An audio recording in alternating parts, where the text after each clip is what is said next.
মানবতার সেবাই হোক প্রকৃত শ্রদ্ধাঞ্জলি বার্তা দিয়ে পালিত হলো মরহুম আব্দুল সাত্তার সাহেবের ৩৬তম প্রয়াণ দিবস রক্তদান শিবির বস্ত্র বিতরণ। ৩৬তম প্রয়াণ দিবসে মরহুম আব্দুল সাত্তার সাহেবের স্মৃতির উদ্দেশ্যে আয়োজিত হল এক মহতী মানবিক কর্মসূচি। স্বেচ্ছায় রক্তদান শিবির বস্ত্র বিতরণ ও তার পাশাপাশি কৃষ্ণপুর হাসপাতালে চিকিৎসাধীন প্রায় ১২০ জন অসুস্থ মানুষের হাতে ফল তুলে দিয়ে তাদের দ্রুত আরোগ্য কামনা করা হয়। ২০০ জনকে বস্ত্র বিতরণ করা হয়। শিবিরের ৬০ রক্তদাতা স্বতঃস্ফূর্তভাবে রক্তদান করেন। সকাল থেকে এলাকায় ছিল উৎসবমুখর পরিবেশ। যুবক যুবতীদের উৎস উপস্থিতি ছিল চোখে পড়ার মতো। চিকিৎসকদের তত্ত্বাবধানে সুসংগঠিতভাবে রক্ত সংগ্রহ করা হয়। অনুষ্ঠানে উপস্থিত ছিলেন কংগ্রেসের জেলা সভাপতি মনোজ চক্রবর্তী, যদুরাম ঘোষ, মুর্তুজা হোসেন, তৌহিদুর রহমান সুমন, মোহাম্মদ সুজাউদ্দিন, রবিউল ইসলাম পলাশ এলাকার প্রধান ও বিশিষ্ট ব্যক্তিবর্গ। তৌহিদুর রহমান সুমন বলেন, মরহুম আব্দুল সাত্তার সাহেব আজ আমাদের মাঝে না থাকলেও তার মানবিক চিন্তাধারা ও সমাজসেবার আদর্শ আজও পথ দেখায়। তার স্মৃতিকে শ্রদ্ধা জানাতেই রক্তদান ও ফল বিতরণ কর্মসূচির আয়োজন করা হয়েছে। আয়োজকদের পক্ষ থেকে জানানো হয়, ভবিষ্যতে এই ধরনের সমাজ কল্যাণমূলক উদ্যোগ অব্যাহত থাকবে এবং আরও বৃহত্তর পরিসরে মানুষের পাশে দাঁড়ানোর পরিকল্পনা রয়েছে।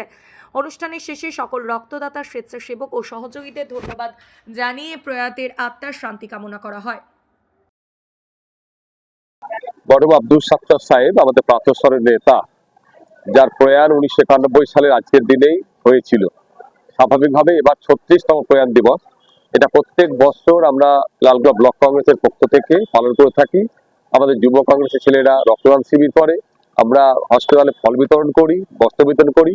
সেই রকম একটা কর্মসূচি সারাদিন ধরে লালগোলাতে পালিত হয়। দেখুন, এটা রক্তের কথা যদি বলেন, আমরা জানি যে রক্তদান মহৎ দান। রক্ত তো মেশিনে তৈরি হয় না। স্বাভাবিকভাবে এইরকম একটা ব্যক্তির মৃত্যু দিনে আমরা শপথ নিয়েছিলাম 1991 সালে যে তার মৃত্যুদিনকে স্মরণ করতে, মুমূর্ষু রোগীদের পাশে দাঁড়ানোর স্বার্থে আমরা রক্তদান করব। আমরা প্রত্যেক বছর শতাধিক আমাদের যুবক যুবতী যারা তারা রক্তদান করে, এটা আমাদের একটা প্রথম এজেন্ডা। কিন্তু এবার একটু রমজান মাস, সংখ্যাটা হয়তো কম হবে, কিন্তু সেই কর্মসূচি আমরা বাতিল করিনি, কারণ এই সময়তে রক্তের অনেক বেশি প্রয়োজন হয়। স্বাভাবিকভাবেই সেই রক্ত দানের কর্মসূচি আমরা রেখেছি। পাশাপাশি যে কথাটা আপনি বললেন, এটাই আমাদের বলা যে আজকের যা রাজনীতি, যা কলুষিত রাজনীতি, সেখানে সাত্তার সাহেবদের সম্পর্কে যত বেশি আলোচনা হবে তত রাজনীতি আমাদের পরিষ্কার হবে। কারণ আজকে এই যে দুর্নীতি, ধর্মান্ধতা, এসবের রাজনীতি সাত্তার সাহেবরা করেননি। সাত্তার সাহেব হিন্দু ছিলেন না, মুসলমান ছিলেন না, খ্রিস্টান ছিলেন, জৈন ছিলেন না। সাত্তার সাহেব মানুষ ছিলেন। মানুষ হিসাবে তিনি মানুষের কাজ করেছেন। সেই সাত্তার সাহেবের জীবনে যত বেশি প্রচার হবে, এটা মনে করি যে জনস্বার্থে তার উপকার আছে। সেই জন্যই লালগোলা ব্লক কংগ্রেস সাত্তার সাহেবের জীবনীটা বেশি করে আমরা প্রচার করছি, আজকের রাজনীতিকে পরিষ্কার করার জন্য। আজকের এই সভায় আমাদের জেলা কংগ্রেসের সভাপতি মাননীয় আব্দুল সাত্তার সাহেবের যিনি স্নেহধন্য ছিলেন ছোট থেকে, সেই মনোজ চক্রবর্তী মহাশয় ছিলেন। সিপিএম দলের নেত্রী কৃষ্ণা চ্যাটার্জি ছিলেন। ফরক ব্লক থেকে গোলাম বিশ্বাস ছিলেন। আরএসপি থেকে জাহিদুল সাহেব ছিলেন। আমাদের রাহুল রায় ছিলেন এরিয়া কমিটির সম্পাদক। এটা অন্য দলের কথা বললাম। আর আমাদের দলের নজরুল সাহেব ছিলেন, যিনি জেলা কংগ্রেস সাধারণ সম্পাদক। ভগবান গোলার সভাপতি এসেছিলেন। সুজাউদ্দিন সাহেব ছিলেন। মুর্তুজা হোসেন ছিলেন। আমাদের সাত্তার সাহেব পৌত্র মুস্তাকিজ জামিল ছিলেন। আমরা সব নেতৃত্ব কংগ্রেসের, পাশাপাশি অন্যান্য দল থেকেও তার প্রতিনিধিরা এখানে এসেছিলেন এই স্মরণ সভায়।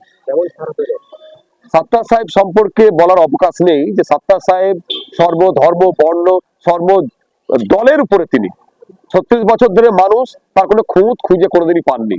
তাই বিভিন্ন দলের নেতৃত্ব যারা এখানে এসেছিলেন তারা সবই একই সুরে কথা বলে গেলেন যে সাত্তার সাহেবকে বাঁচিয়ে রাখতে হবে। কারণ সাত্তার সাহেব রাজনীতি আজকে বড় বিরল, কারণ সে রাজনীতি আজকের দিনে নেই। তাই সাত্তার সাহেব সম্পর্কে যত বেশি আলোচনা হবে আমাদের সমাজ উন্নত হবে।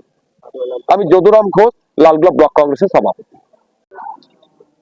আজকে আপনারা দেখছেন যে আমাদের সবুজ বিপ্লবের নায়ক, এই লালগোলার ভূমিপুত্র প্রাক্তন মন্ত্রী মরহুম আব্দুল সাত্তার সাহেবের 36তম প্রয়াণ দিবস। সেই প্রয়াণ দিবস উপলক্ষে আমাদের লালগোলা ব্লক কংগ্রেস এবং যুব কংগ্রেসের উদ্যোগে সারা দিনব্যাপী কর্মসূচি অনুষ্ঠিত হয়ে থাকে। সকালে আপনারা দেখলেন যে ওয়েস্ট বেঙ্গল গভর্নমেন্ট এমপ্লয়ি ফেডারেশনের মাধ্যমে আমরা এই যে কৃষ্ণপুর ওনারই তৈরি কৃষ্ণপুর হসপিটাল, সেই হসপিটালে রোগীদের কাছে আমরা ফল বিতরণ করলাম। পাশাপাশি লালগোলা ব্লক কংগ্রেসের পক্ষ থেকে একটা র্যালি সাত্তার সাহেব স্মরণে আমরা গোটা লালগোলা বাজার পরিক্রমা করেছে এবং লালগোলা বিধানসভা যুব কংগ্রেসের উদ্যোগে ওনার স্মরণে আমরা আজকে রক্তদান শিবির কর্মসূচি চলছে এবং লালগোলা ব্লক কংগ্রেসের উদ্যোগে স্মরণ সভাটাও চলছে। আজকের এই কর্মসূচি আমরা করছি। দেখুন, এখন পর্যন্ত এই রমজান মাস স্বাভাবিকভাবেই বিভিন্ন ব্লাড ব্যাংকে রক্তের একটা সংকট থাকে। তা আমরা সারা বছরই যখনই এই দিনটাকে রক্তদান শিবির যুব কংগ্রেসের পক্ষ থেকে হয়ে থাকে, আর সেই রক্তের সংকট মেটাতে আমরা সমাজের যে সাত্তার সাহেব এমন একজন রাজনৈতিক ব্যক্তিত্ব, এমন একজন বিরল ব্যক্তিত্ব বর্তমান রাজনীতিতে, ওনার মতো ব্যক্তিত্ব, ওনার আদর্শকে পাথেয় করা দরকার। সেই লক্ষ্যে আমরা লালগোলা ব্লক কংগ্রেস সর্বদা আমরা চেষ্টা করি যে ওনার আদর্শকে আমরা সাধারণ মানুষের কাছে তুলে ধরতে। আমার নাম মোহাম্মদ তৌহিদুর রহমান সুমন, সভাপতি মুর্শিদাবাদ জেলা যুব কংগ্রেস এবং জেলা পরিষদ সদস্য।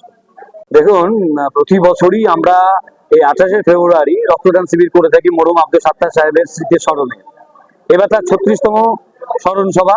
তার সাথে সাথে যুব কংগ্রেসের পক্ষ থেকে প্রতি বছরই ঘোষিত প্রোগ্রাম এটা যে আমরা রক্তদান শিবির করি। এবার রমজান মাস, তবু আমরা ডেয়ারিং নিয়ে, বুকে সাহস নিয়ে, আমাদের মনে হয়েছে রমজান হলেও লালগোলার আবেগ যেহেতু সাত্তার সাহেব, মানুষ তার শরীর থেকে রক্ত দেবে। যুব কংগ্রেস প্রতি বছরই এই প্রোগ্রামটা করে, শরীর থেকে রক্ত দিয়ে সাত্তার সাহেবকে মনে রেখে আমরা, কারণ লালগোলার মাটি আমরা মনে করি সাত্তার সাহেবের মাটি।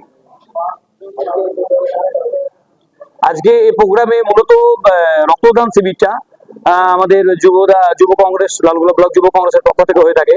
সকালবেলায় রোগীদের ফল বিতরণ হয়েছে আমাদের যে গভর্নমেন্ট এমপ্লয়ি যে একটা ফেডারেশনের পক্ষ থেকে।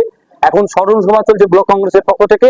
অ্যাকচুয়ালি ব্যাপারটা ওটা সারা দিনটা আজকে আমরা সাত্তার সাহেবের স্মরণে ডুবে থাকি বিভিন্ন কর্মসূচির মাধ্যমে, এবং লালগোলার মানুষকে জানান দিই যে আমরা, এবং সাত্তার সাহেবের যে স্মৃতি, সেই স্মৃতিতে চালনা করে আমরা মনে রাখার বলার চেষ্টা করি যে সাত্তার সাহেবকে আমরা ভুলে যাইনি, এই মানুষগুলো ভুলে যাওয়ার নয়।